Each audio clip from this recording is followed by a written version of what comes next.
দুটো parallel plate থাকে, তাহলে চার্জটা তার ভিতরে পড়ে, তাই না? খেয়াল আছে এটা?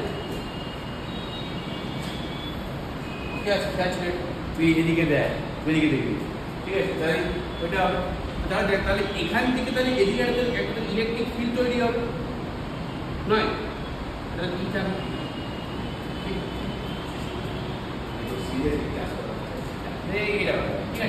তাহলে খেয়াল কর, এই যে ইটা আছে তার জন্য নিশ্চয়ই তো পোটেনশিয়াল থাকবে, সেই পোটেনশিয়ালের ভ্যালুটা বার করবো, ওই C equal to Q by D put করবো, আবার সেই ক্যাপাসিটি পাবো।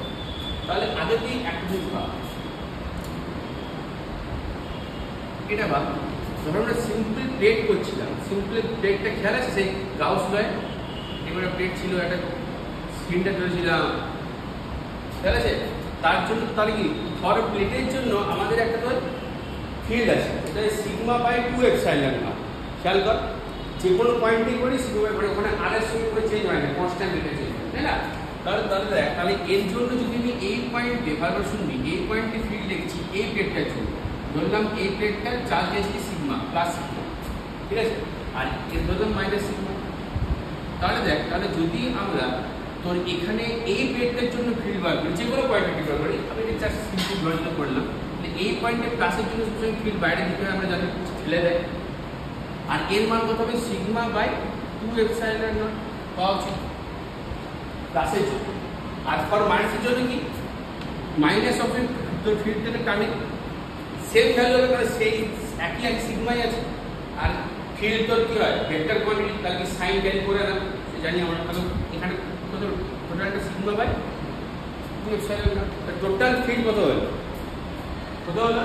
Sigma by 2 epsilon naught plus sigma by 2 epsilon naught. তো হ্যাঁ, তাহলে এখানে ইটা তো কত পেলাম? Sigma by 2 epsilon naught plus sigma by 2 epsilon naught, মানে চলে এলো সিগমা বাই এপসাইলন নট। বুঝতে পারছিস?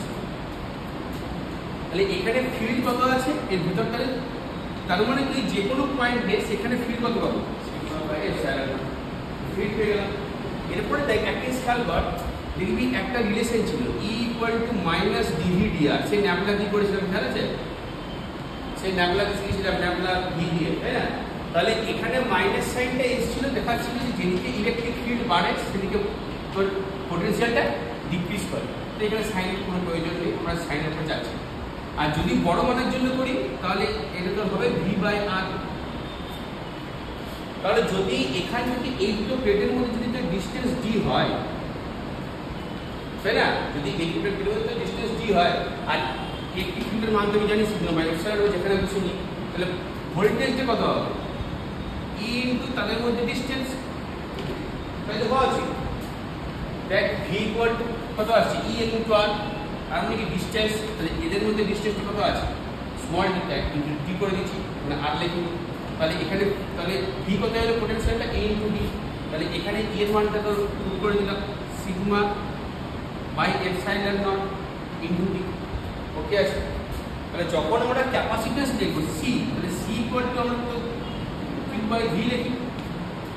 তাহলে এখানে দেখ চার্জ দিয়ে আমি একটা কিছু করেছি, যা করেছি চার্জ ডেনসিটি, তাহলে এখানে হেড আছে সারফেস চার্জ ডেনসিটি, তাহলে সারফেস চার্জ ডেনসিটি কেমন করে লেখা হয়? সিগমা ইকুয়াল টু লেখা হয় কিউ বাই এ, ঠিক আছে? তাহলে কিউ ইকুয়াল টু কত হবে? সিগমা ইনটু এ, ঠিক কি না? ওই ভ্যালুটা পুট করছি এখানে, তাহলে এখানে হবে সিগমা ইনটু এ, ভি এর মানটা কত পুট হবে? Sigma by epsilon naught into d, তাহলে সিগমা সিগমা কেটে গেল, তাহলে কত হলো? এ এপসাইলন নট বাই, এটা অ্যান্সার।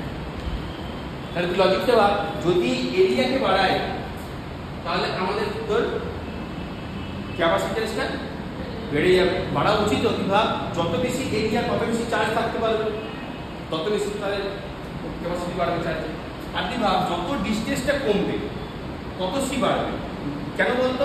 যত ডিস্টেন্সটা এখানে তোর ডিক্রিজ করা হবে তত কি এই প্লেটটা এই প্লেটের ক্লোজে আসবে, তার জন্য নেট পোটেনশিয়ালটা ডিক্রিজ করে যাবে, আর পোটেনশিয়াল ডিক্রিজ করে গেলে আমাদের বেশি চার্জ ধরতে পারবে, আর কারো সেই পোটেনশিয়াল যাবে না, আরো চার্জ ধরতে হবে, তার জন্য বেশি আরেকবার বলেছে যত এখানে ডিস্টেন্সটা তুই ভাব, সেই আগের দিন বললাম না, ধর কোনো কিছু নেই, একটা মাইনাসকে আনলাম, তখন তো কি হয় পোটেনশিয়াল ডিক্রিজ করে, তাহলে কি আরো চার্জ ধরতে পারে।